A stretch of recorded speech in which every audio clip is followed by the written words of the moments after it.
You're not going to believe this. In the span of just 24 hours, the FBI has been purged, ICE has been defied, and the deep state just made its last desperate move. Agents fired, phones of sitting U.S. senators tapped, and while President Donald J. Trump's Justice Department is cleaning house, the mayor of Chicago is openly declaring war on federal law enforcement, signing an executive order that literally bans ICE from doing its job on city soil. It's crazy. You're watching a constitutional showdown play out in real time. Washington's swamp rats are cornered, and they're turning on each other. Kash Patel just dropped the hammer. Dan Bongino warned that this was coming, and now the deep state's walls are closing in fast. This is not a coincidence. The ICE raid, the FBI raid, the ICE revolt, the shutdown panic that we're seeing, they're all connected.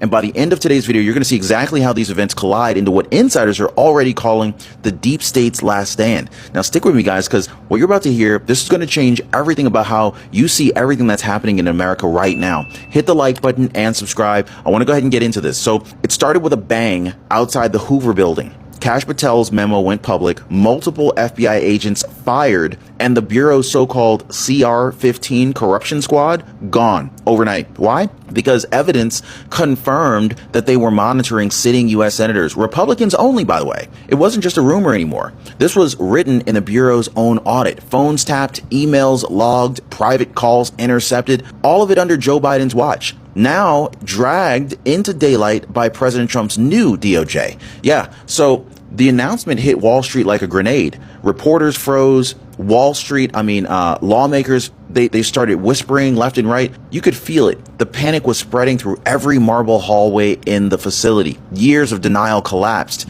in a single press statement. The FBI, once called independent, had become a political weapon, and now Trump's team was swinging the hammer to dismantle it. So here's where it gets even darker. Oh yeah, and it gets a whole lot darker from here. The operation was called Arctic Frost. This is an internal DOJ sweep, found a chain of data requests routed through backdoor surveillance warrants that never went before a FISA judge. Translation, they didn't even pretend to follow the law. Investigators traced this pattern to the same internal analytics group that handled the January 6th communications. Shocker, right? Gets worse. This proves the tap orders weren't isolated incidents. They were systematic. Okay, so the scope? Well, more than a dozen Republican officials and staffers. Okay, think about that. Spying on Republican lawmakers responsible for funding the agency that are doing the spying.